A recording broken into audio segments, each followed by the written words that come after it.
Hello students, आज हम करेंगे क्वेश्चन नंबर 14 टू 20। इससे पहले के क्वेश्चन 1 टू 13 का जो लिंक है वो डिस्क्रिप्शन बॉक्स में मिल जाएगा। अगर आपको वो क्वेश्चंस करने तो आप वहां से देख सकते हैं। आज है क्वेश्चन नंबर 14। क्वेश्चन नंबर 14 में क्या कहा गया है? Under discriminating monopoly, if the elasticity of demand in market 1 is 2 and in market 2 is 1, then price behavior of the monopolist will be A, to charge a higher price in market 1, B, to charge a higher price in market 2, C, to charge the same price in both the markets, D, in market 1 charge double the price of that is charged in market 2। अब हमारे पास क्या पूछा गया है इस question में कि दो मार्केट में है 1 एंड 2। मार्केट 1 में इलास्टिसिटी 2 है और मार्केट 2 में क्या है 1 है। अब किस तरह से प्राइस चार्ज किया जाएगा, कौन सी मार्केट में प्राइस आप ज्यादा रख सकते हो। अब देखिए यहाँ पे मार्केट 1 में इलास्टिसिटी 2 है और मार्केट 2 में कितनी है, इलास्टिसिटी 1 है। अब यहाँ पे क्या हो गया, हाईली इलास्टिक डिमांड होगी मार्केट 1 में। हाईली इलास्टिक डिमांड का मतलब क्या हुआ कि अगर प्राइस थोड़ा सा भी ज्यादा किया जाएगा, इंक्रीज किया जाएगा, तो डिमांड बहुत ज्यादा कम हो जाएगी। इसलिए यहाँ पे जहाँ डिमांड हाईली इलास्टिक होती है वहां पे प्राइस चेंज करने से बहुत ज्यादा डिमांड इफेक्ट होती है, तो यहाँ पे प्राइस चार्ज करना ज्यादा ठीक नहीं होगा। और मार्केट 2 में इलास्टिसिटी 1 है, मार्केट 1 से तो इलास्टिसिटी क्या है, कम है। इन मार्केट 2 यहाँ पे आप प्राइस ज्यादा चार्ज कर सकते हो क्योंकि डिमांड ज्यादा इफेक्ट नहीं होगी प्राइस के चेंज करने से। अब देखिए ऑप्शंस है हमारे पास, A to charge a higher price in market 1। अब मार्केट 1 में ऑप्शन रॉन्ग हो गया क्योंकि यहाँ पे हाईली इलास्टिक डिमांड है, प्राइस ज्यादा चार्ज करोगे तो डिमांड कम हो जाएगी। मार्केट बी जो है 2 जो है उसमें बी ऑप्शन में गिवन है कि मार्केट 2 में ज्यादा प्राइस चार्ज करो। यहाँ पे आप कर सकते हो क्योंकि यहाँ पे डिमांड जो है मार्केट 1 से लेस इलास्टिक है। अगर आप लेस इलास्टिक जहां पे होती है, इसका मतलब ये हुआ कि प्राइस के चेंज होने से डिमांड में ज्यादा चेंज नहीं आएगा, इसलिए बी मार्केट में ज्यादा रख सकते हो प्राइस। सी ऑप्शन इसलिए रॉन्ग हो जाएगा क्योंकि इन्होंने कहा है कि दोनों मार्केट में सेम प्राइस, क्योंकि इलास्टिसिटीज डिफरेंट है तो यहाँ पे दोनों में सेम प्राइस नहीं रखा जा सकता। डी भी रॉन्ग हो जाएगा क्योंकि मार्केट 1 में यहाँ पे कहा गया है कि डबल प्राइस चार्ज करो than the market 2। Question number 15, why does demand curve have a negative slope? क्यों नेगेटिव स्लोप होगा? First, due to income effect only. Second, due to substitution effect. Code given है both A and B. जो है option A में क्या कहा है, both 1 and 2, B only 1, C only 2 and D none of the above. अब देखिए हमारे पास कुछ कॉजेज होते हैं जिसकी वजह से डिमांड कर्व का डाउनवर्ड स्लोप होता है। तो हमारे पास रीजंस फॉर डाउनवर्ड स्लोप कौन कौन से हैं? Law of diminishing marginal utility, substitution effect, income effect, additional consumer and different uses of a commodity. अब देखिए हमारे पास ऑप्शन में सब्स्टिट्यूशन इफेक्ट भी गिवन है और इनकम इफेक्ट भी गिवन है, और ये एक्सप्लेनेशन में भी आ रहा है कि कौन कौन से कारण होते हैं जिसकी वजह से डाउनवर्ड स्लोप होता है, substitution effect and income effect दोनों की वजह से। तो ऑप्शन ए हमारा करेक्ट हो जाएगा क्योंकि यहाँ पे बोथ 1 एंड 2, इनकम इफेक्ट और सब्स्टिट्यूशन इफेक्ट दोनों की वजह से नेगेटिव स्लोप होता है। बी में कहा गया है सिर्फ only 1, due to income effect only, तो सब्स्टिट्यूशन इफेक्ट भी आता है इसलिए ये ऑप्शन रॉन्ग हो गया। यहाँ पे ओनली 2 कहा गया इसलिए ये भी रॉन्ग हो गया, डी तो है ही रॉन्ग। नेक्स्ट क्वेश्चन आता है हमारे पास, question number 16। First fundamental theorem of welfare economics requires A option, producer and consumers are to be price takers. B, that the economy operate at some point on the utility possibility curve. C, that there is an efficient market for every commodity. And D, all of the above। explanation में हम आए कि किस वजह से क्या क्या हमारे फंडामेंटल जो फर्स्ट फंडामेंटल थ्योरम है उसमें क्या क्या होता है। तो सबसे पहले हम फर्स्ट फंडामेंटल थ्योरम को इनविजिबल हैंड थ्योरम भी कहते हैं और इनविजिबल हैंड का कंसेप्ट एडम स्मिथ ने दिया था। अब जो हमारे पास कहा गया है कि एक मार्केट पैरेटो ऑप्टिमम होती है, अगर वो मार्केट में उस जो प्रोड्यूसर और कंज्यूमर है वो कैसे एक्ट करते हैं एज अ प्राइस टेकर्स। हर एक कमोडिटी के लिए यहाँ पे क्या होगी, मार्केट होगी, और एलोकेशन ऑफ रिसोर्सेज जो होगा वो ऑप्टिमम होगा या इक्विलिब्रियम पे होगा। तो उस मार्केट को क्या कहा जाता है, पैरेटो ऑप्टिमम। पैरेटो ने कुछ एक कंडीशंस दी थी, एक मार्जिनल कंडीशंस है पैरेटो की जो कि सिर्फ और सिर्फ परफेक्ट कंपटीशन के अंडर ही सेटिस्फाई होती हैं। पैरेटो ने अपने जो ये क्राइटेरियन है उसको एक्सप्लेन किया था with the help of utility possibility curve. और यूटिलिटी पॉसिबिलिटी कर्व में ये कहा जाता है कि जितने भी हमारे कॉम्बिनेशंस होंगे, जितने भी पॉइंट होंगे या कॉम्बिनेशंस होंगे यूटिलिटी पॉसिबिलिटी कर्व पे, वो बेस्ट माने जाते हैं। यहाँ पे देखिए एक डायग्राम से, यहाँ पे सी वी यूटिलिटी पॉसिबिलिटी कर्व है, सी वी ये क्या है, यूटिलिटी पॉसिबिलिटी कर्व। और इसके ऊपर जितने भी कॉम्बिनेशन है, जितने भी पॉइंट है, पॉइंट ई है हमारे पास, ये देखिए ई है, आर है, डी है और एस है, ई आर डी एस, ये सारे के सारे क्या है, बेस्ट पॉइंट माने जाएंगे इनके, इन पॉइंट्स के ऊपर जो भी कॉम्बिनेशंस होंगे। देन द अदर पॉइंट जो हमारे या तो यूटिलिटी पॉसिबिलिटी कर्व के अंदर होंगे या बाहर होंगे। देखिए हम सबसे पहले लेके चलते हैं, एक पॉइंट है यूटिलिटी पॉसिबिलिटी कर्व के अंडर क्यू। यहाँ पे इनिशियली जो थे दो कंज्यूमर थे, एक ए और एक बी। जब यहाँ पे थे तो बी का सेटिस्फेक्शन लेवल क्या था, B1 था, और ए का कितना था, A1 था। अब सपोज यहाँ से इस पॉइंट से मूव होके पॉइंट आर पे चले गए, तो इससे क्या होगा, बी की B1 से B2 पे पहुंच जाएगा, बी का जो सेटिस्फेक्शन लेवल है वो इंक्रीज हो जाएगा, और ए अभी भी उसी पॉइंट पे है, A1 पे। तो point R is better than point Q. अब इसकी बजाय अगर पॉइंट एस पे मूव करते हैं तो उससे क्या होगा, जो ए है उसकी यूटिलिटी क्या होगी, ए से A2 पे चली जाएगी, A1 से A2 पे, और बी की अभी भी किस पे रहेगी, B1 पे ही रहेगा। इसलिए पॉइंट एस जो है पॉइंट क्यू से बेटर है। तो हम कह सकते हैं कि जो भी कॉम्बिनेशंस हमारे यूटिलिटी कर्व के ऊपर बनते हैं वो बेस्ट माने जाते हैं। तो हमारे पास जो इस क्वेश्चन में ऑप्शंस गिवन है, देखिए फर्स्ट ऑप्शन हमारे पास क्या है, producer and consumers are to be price taker. हमने अभी सेकंड पॉइंट में यही पढ़ा है कि यहाँ पे देखिए प्राइस टेकर्स होंगे कौन कौन से, प्रोड्यूसर एंड कंज्यूमर्स। दूसरा, एक इकोनॉमी जो है किसके ऊपर, यूटिलिटी पॉसिबिलिटी कर्व के ऊपर ऑपरेट करेगी, ये भी हमने पढ़ लिया। सी, एफिशिएंट मार्केट होगी फॉर एवरी कमोडिटी। तो देखिए हमारे पास यहाँ पे पॉइंट, सेकंड पॉइंट में ही यहाँ पे मार्केट फॉर एवरी कमोडिटी, तो ये भी ठीक है। तो इसलिए option first, fundamental theorem of welfare economics requires, क्या ए बी सी तीनों ही होने चाहिए। तो ऑप्शन डी जो है हमारा करेक्ट ऑप्शन हो जाएगा। नेक्स्ट क्वेश्चन है हमारे 17, the demand for rare paintings and rare stamps etcetera is explained by which among the following effect, option A snob effect कहा जाता है, बी बैंडवैगन इफेक्ट कहा जाता है, सी वेबलिन इफेक्ट कहा जाता है, D none of the above. तो सबसे पहली बात, स्नॉब इफेक्ट, बैंडवैगन इफेक्ट और वेबलिन इफेक्ट, ये तीनों जो है एक्सेप्शंस है लॉ ऑफ डिमांड की। अब एक्सेप्शंस कौन कौन सी होती है लॉ ऑफ डिमांड की, देखिए लॉ ऑफ डिमांड क्या कहता है, लॉ ऑफ डिमांड ये कहता है कि जैसे जैसे किसी चीज के प्राइस इंक्रीज होते हैं उसकी डिमांड डिक्रीज हो जाती है। और एक्सेप्शन मतलब प्राइस इंक्रीज होने के साथ भी उनकी डिमांड इंक्रीज ही होती है जहां लॉ वायलेट होता है। अब देखिए हमारे पास एक्सेप्शंस देख लेते हैं हम सबसे पहले कि कौन कौन सी एक्सेप्शंस आती हैं हमारे पास।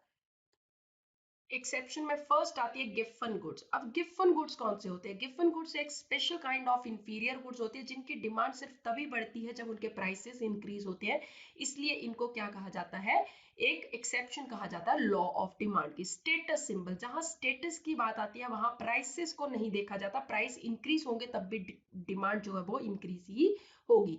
फियर ऑफ शॉर्टेज, अगर शॉर्टेज का फियर हो कि फ्यूचर में चल के किसी चीज की शॉर्टेज होने लगी हो सकती है, तो हम प्राइस इंक्रीज हो रहे होंगे तब भी हम उसकी डिमांड ज्यादा करेंगे। इग्नोरेंस, कई बार हमें इग्नोरेंस होती है, हमें लगता है जिस चीज के प्राइसेस इंक्रीज है वो ज्यादा अच्छी है इसलिए हम उस चीज को ज्यादा परचेज करते हैं, तो यहाँ पे भी लॉ वायलेट होता है। Fashion related goods, necessities of life, change in weather, ये सारे क्या है, लॉ को वायलेट करते हैं, मतलब प्राइसेस इंक्रीज भी होंगे तब भी डिमांड जो है वो इंक्रीज ही होगी। एक आते हैं वेबलिन गुड्स। वेबलिन गुड्स कौन से होते हैं, प्रीशियस गुड्स कहा जाता है, यहाँ पे भी लॉ जो है वायलेट होता है, इनकी डिमांड प्राइसेस के इंक्रीज होने के साथ भी बढ़ती ही रहती है। एक होता है डेमोन्स्ट्रेशन इफेक्ट। डेमोन्स्ट्रेशन इफेक्ट को बैंडवैगन इफेक्ट कहा जाता है, मतलब डेमोन्स्ट्रेशन इफेक्ट जहां पे आता है जहां पे हमें दूसरों से सुपीरियर दिखाना है या किसी को फॉलो कर रहे हो तो प्राइसेस इंक्रीज होने से भी हमें कोई फर्क नहीं पड़ता, हमारी डिमांड इंक्रीज ही होती है। उसके बाद emergency, good with uncertain product quality, and जो लास्ट हमारे पास आता है स्नॉब अपील। स्नॉब अपील क्या होता है, एक एंटीक चीजें होती हैं, जैसे हमारे पास रेयर कॉइन, स्टैम्प्स वगैरह, तो इन चीजों को कलेक्ट करने के कई लोगों को बहुत शौक होता है, तो वहां पे प्राइसेस नहीं देखे जाते। अगर हमारे पास किसी चीज कोई पेंटिंग पसंद आ जाती है तो वो उसके प्राइस नहीं देखा जाता, प्राइसेस इंक्रीज होने के बावजूद भी उन चीजों को खरीदा जाता है, तो इनको कहा जाता है जो रेयर पेंटिंग, रेयर स्टैम्प्स वगैरह, हमारे पास ऐसी ऐसी चीजें, कॉइन्स वगैरह आते हैं, उनको किसके अंडर आते हैं, स्नॉब अपील के अंडर आते हैं। तो हमारे पास जो ऑप्शन गिवन है इस क्वेश्चन, तो किसके अंडर आएगा, स्नॉब इफेक्ट। देखिए स्नॉब इफेक्ट को हमने कहा कि रेयर पेंटिंग्स वगैरह इसके अंडर आता है, तो ये ऑप्शन करेक्ट हो जाएगा। बैंड वैगन इफेक्ट को हमने क्या नाम दिया, डेमोन्स्ट्रेशन इफेक्ट, तो ये रॉन्ग हो जाएगा। वैवलन जो इफेक्ट होता है वो प्रेशियस गुड्स के लिए यूज होता है, तो इसलिए ये भी रॉन्ग हो जाएगा, और डी तो हमारा है ही रॉन्ग, तो करेक्ट ऑप्शन कौन सा हो जाएगा हमारे पास, 17 का ए। क्वेश्चन नंबर 18, इसमें क्या कहा गया, an entrepreneur short run total cost function is, C के फॉर्म में कॉस्ट फंक्शन गिवन है, पी गिवन है, is equal to 5।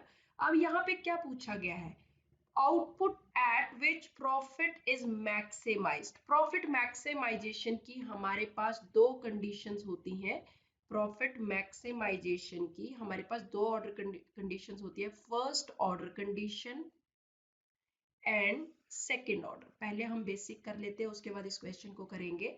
First order condition में क्या कहा गया है, change in profit with respect to change in Q is equal to 0। या तो क्या होना चाहिए, change in profit with respect to change in Q हम किसके इक्वल टू 0 के पुट करते हैं, या फिर और M R is equal to M C. और हमारे पास प्रॉफिट आता कैसे है, प्रॉफिट आता है total revenue minus total cost. अब देखिए हमारे पास change in profit, change in profit कैसे आया, प्रॉफिट कैसे आया, T R minus T C. तो हम प्रॉफिट को इस तरह से भी लिख सकते हैं, change in T R with respect to change in Q minus change in T C with respect to change in Q.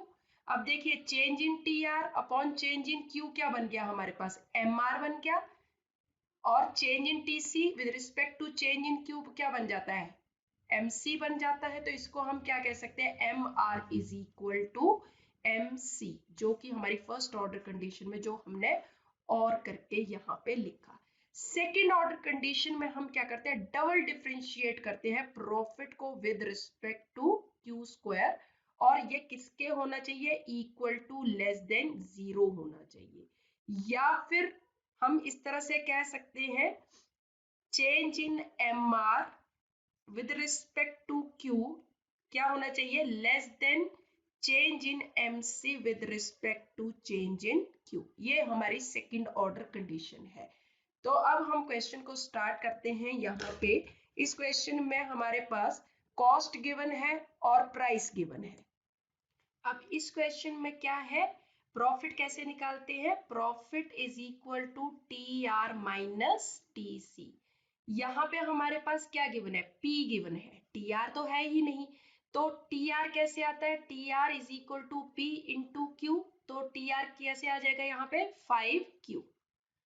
अब हमारे पास T R minus T C, T R हमारे पास कितना आ गया 5Q, और टी सी कितना है हमारे पास, टी सी है हमारे पास, टी आर में से टी सी माइनस करेंगे, टी आर में से टी सी माइनस करेंगे, माइनस टी सी है कितना, Q Q minus 10Q square plus 17Q plus 66। तो हमारे पास प्रॉफिट कितना आ जाएगा, देखिए यहाँ पे प्रॉफिट आ जाएगा 5Q minus Q cube plus 10Q square minus 17Q minus 66। अब हमारे पास क्या करेंगे, इस प्रॉफिट को क्या करेंगे, डिफरेंशिएट करेंगे विद रिस्पेक्ट टू क्यू और इक्वल टू 0 पुट कर देंगे। अब हमें किससे डिफरेंशिएट करना है, प्रॉफिट को। प्रॉफिट क्या है हमारे पास 5Q minus Q cube plus 10Q square minus 17Q minus 66, और इक्वल टू किसके 0 के पुट कर देना। तो अगर हम डिफरेंशिएट करेंगे तो हमारे पास क्या आ जाएगा, 5q क्या रह गया 5 minus 3q² plus 20q minus 17 66 क्योंकि कांस्टेंट है 0 हो जाएगा इज इक्वल टू 0। अब हमारे पास इस इक्वेशन को आगे कर दे माइनस 3q² बन गया प्लस 20q माइनस क्या हो गया माइनस 17 में से 5 गए तो माइनस 12 इज इक्वल टू 0। तो हमारे पास change in p upon change in q with respect to q जो है कितना आया इक्वल टू 0 पुट करके आ गया हमारे पास इतना। ये हमारी फर्स्ट ऑर्डर कंडीशन थी। अब इसको आगे चल के हम यहाँ पे लिख लेते हैं, आगे इसके फैक्टर बना लेते हैं। तो फैक्टर बनाने से पहले हम इसको अलग से करके लिख लेते हैं क्योंकि change in p upon change in q को हमें आगे चल के सेकेंड ऑर्डर कंडीशन के लिए इसको डबल डिफरेंशिएट भी करना पड़ेगा। अब देखिए हमने यहाँ तक तो सॉल्व कर लिया, अब हम यहाँ पे बना लेते हैं इनके फैक्टर। तो फैक्टर बनाने से पहले हम माइनस को कॉमन ले लेते हैं। माइनस कॉमन ले लिया, अंदर आ गया minus 3q² plus 20q minus 12 is equal to 0। तो हमारा अब क्या बन गया 3q² minus 20q plus 12 is equal to 0। अब हमारे पास फैक्टर बनाएंगे तो 3q² minus 18q minus 2q ये बन जाएगा 20q और 18 2 36 बन जाएगा प्लस 12 इज इक्वल टू 0। अब हमारे पास 3q कॉमन ले लिया तो क्या आ जाएगा q माइनस 6 और माइनस 2 तो q माइनस 6 अंदर आ जाएगा इज इक्वल टू 0। अब दो हमारे पेयर बन गए 3q माइनस 2 एक हो गया और दूसरा q माइनस 6 हो गया। अब हमारे पास आगे चले तो हमारे पास किस तरह से हो जाएगा 3q इज इक्वल टू 2 हो जाएगा और q इज इक्वल टू 2/3। एक क्वांटिटी हमारी इक्विलिब्रियम क्वांटिटी ये आ गई और दूसरी आ जाएगी q इज इक्वल टू 6। इसको सॉल्व करके तो दूसरी इक्विलिब्रियम क्वांटिटी हमारे पास ये आ गई। अब हमारे पास दो इक्विलिब्रियम क्वांटिटीज आ रही हैं और देखिए ऑप्शंस में भी दोनों गिवन है 6 भी गिवन है और 2/3 भी है, मगर इसमें से प्रॉफिट मैक्सिमाइजिंग क्वांटिटी कौन सी होगी इसके लिए हमें लगानी पड़ेगी सेकेंड ऑर्डर कंडीशन। तो सेकेंड ऑर्डर कंडीशन में क्या कहा गया था डबल डिफरेंशिएट करेंगे प्रॉफिट को विद रिस्पेक्ट टू q² और वो क्या आना चाहिए लेस देन 0 आना चाहिए। अब देखिए हमने इक्विलिब्रियम क्वांटिटीज लिख ली यहाँ पे देखिए q इज इक्वल टू 2/3 एक थी इक्विलिब्रियम क्वांटिटी हमने जो फाइंड आउट की और दूसरी है q इज इक्वल टू 6। अब हमें इसमें से देखना कि कौन सी हमारी प्रॉफिट मैक्सिमाइजिंग क्वांटिटी होगी। तो इसके लिए सेकेंड ऑर्डर कंडीशन देखेंगे और सेकेंड ऑर्डर कंडीशन में क्या था हमारे पास प्रॉफिट को डबल डिफरेंशिएट। देखिए सेकेंड ऑर्डर कंडीशन हमने यहाँ पे ये लिखी हुई है या फिर इस तरह से किसी भी तरह से ले सकते हैं। तो अभी हमारे पास किसको डबल डिफरेंशिएट करेंगे प्रॉफिट को, और प्रॉफिट हमारे पास change in profit with respect to change in Q क्या आया था minus 3q² plus 20q minus 12 ये आया था। इसको डिफरेंशिएट करेंगे विद रिस्पेक्ट टू q। तो देखिए अब इसको डिफरेंशिएट करेंगे तो क्या आ जाएगा माइनस 6q प्लस 20। तो हमारे पास ये क्या बन गया ये आ गया हमारे पास। अब इसमें हम ये दोनों इक्विलिब्रियम क्वांटिटी जो गिवन है इनको पुट करके देखेंगे और देखेंगे कि कौन सी कंडीशन हमारी इसको सेटिस्फाई कर देती है। तो एक तरफ हम लिख लेते हैं व्हेन क्वांटिटी